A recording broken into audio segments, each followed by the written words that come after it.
Hi, Trevor here, reflecting on life through music. Thank you for stopping by.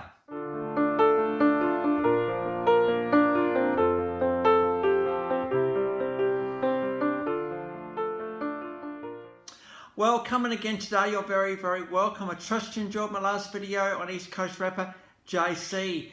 And we looked at his rag to riches story and how sometimes it's alright to tell the world that you're doing okay. So I trust you found that one encouraging. We're going from there to 1947 at Bradford, Yorkshire, UK. Pauline Matthews. At the age of 10, she actually won a local talent competition. At the age of 16, she got her first paid job when she was starting to sing around family events, and everyone just sort of made comments about how good this girl's voice. She thought, well, you know what, perhaps I could do singing and get paid for it.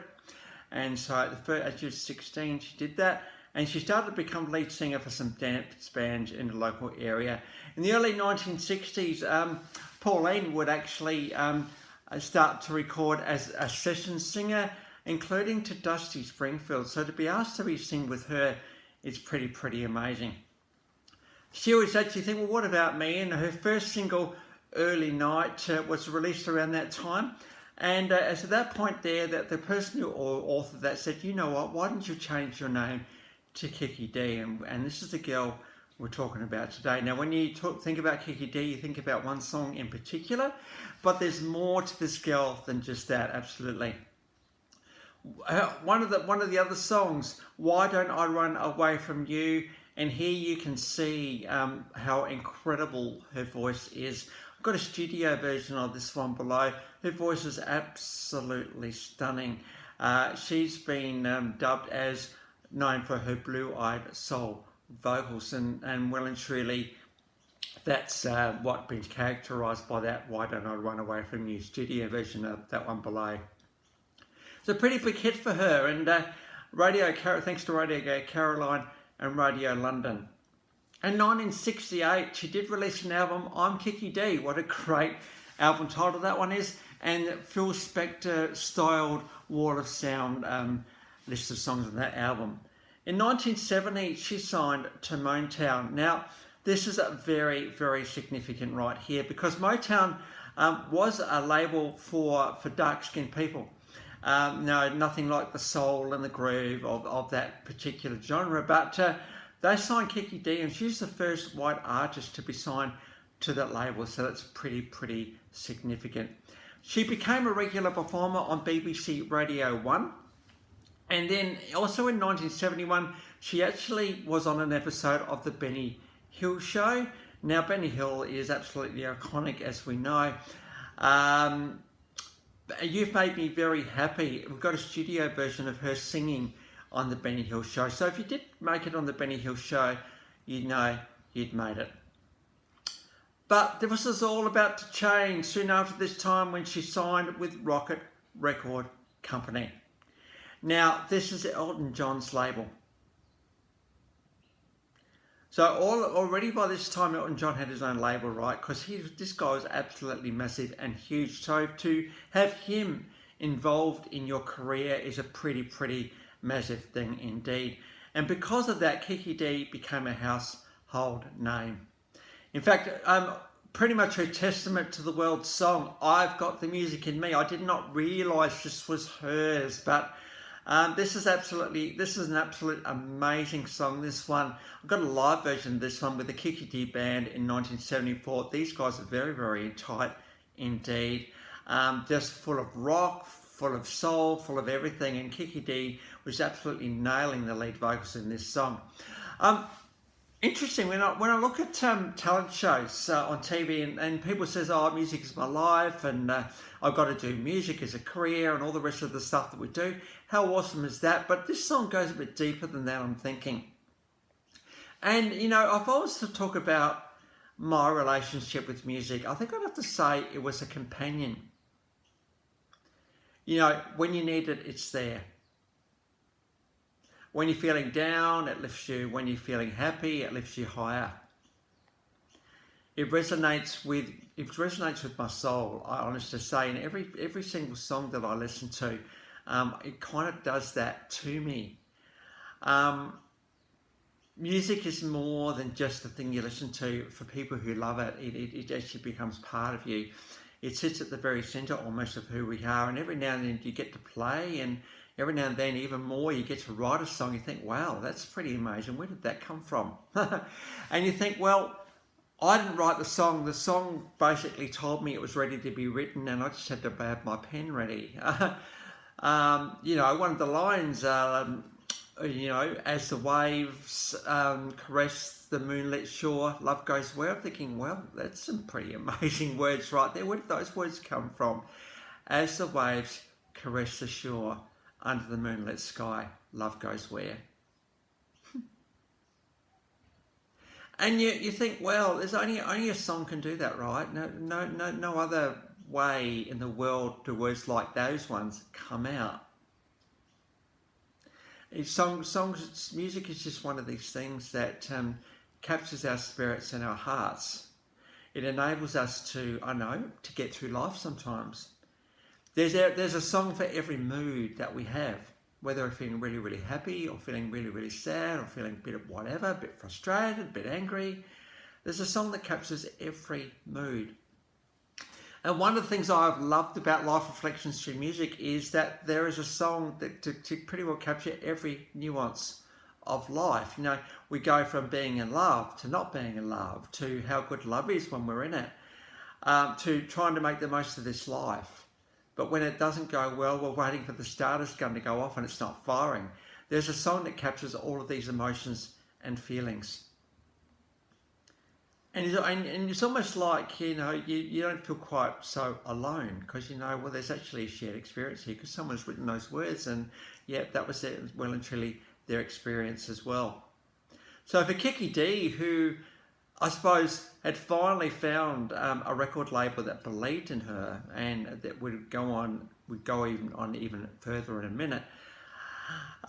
Pretty amazing to then say, well, no, I can actually sing. I've got the music in me, because you know what, I've had the music in me all along. It's just that I needed someone else to see it as well. So she sings this song with such conviction, such power, such grace, and such beauty.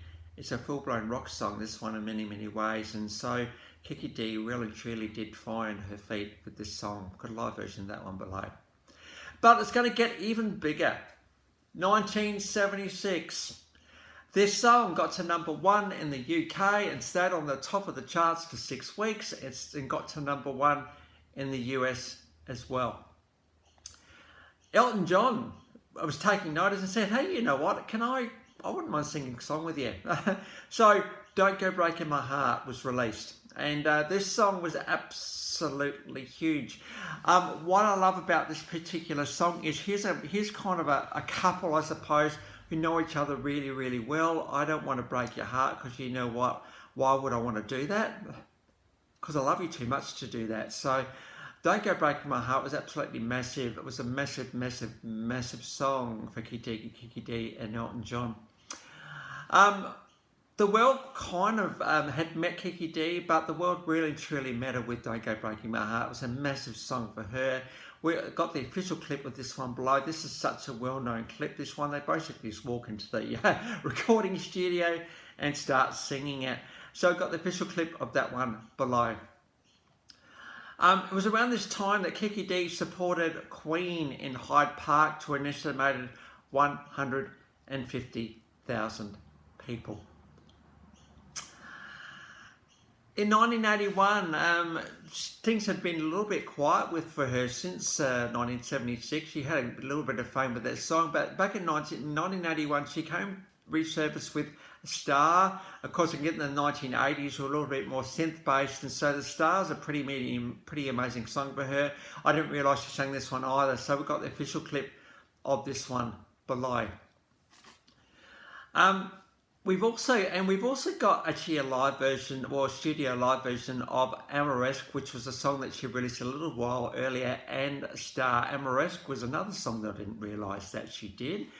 These songs are very recognisable. I mean, I've got the music in me. Don't Go Breaking My Heart, Star, Amoresque. These are all recognisable songs that Kiki Dee is been defined by having a few successful singles in the right places and obviously collaborations. So we've got a live studio version of Amorous and Star together.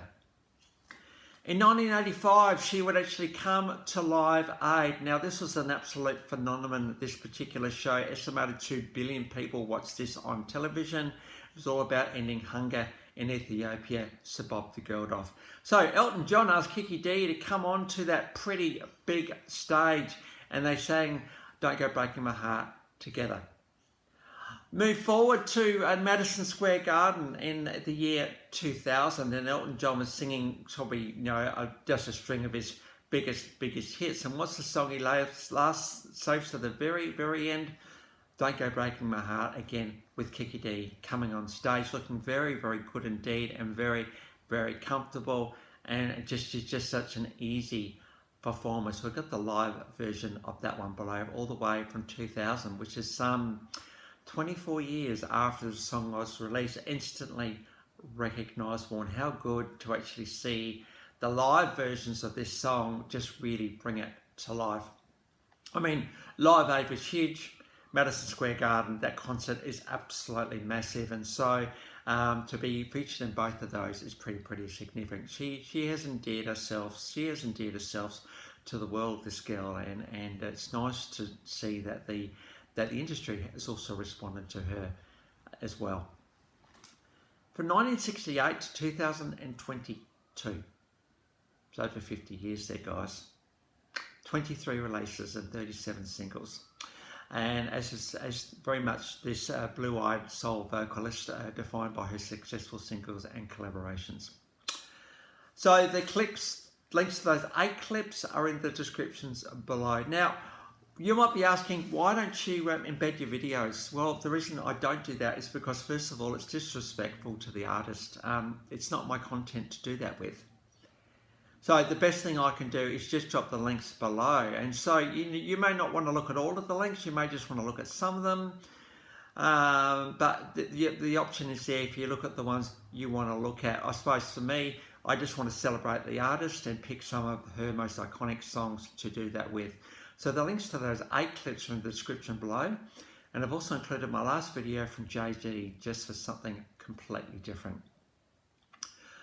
Well, if this is your first time to Life Reflections Through Music, or you've come back for another one, how great to see everybody here. Well, that's it for today. Next time we're going to go back to Australia. We haven't been in Australia for a while, actually. We're going to look at the band Killing Heidi. So until then, I'll catch you around. Bye for now.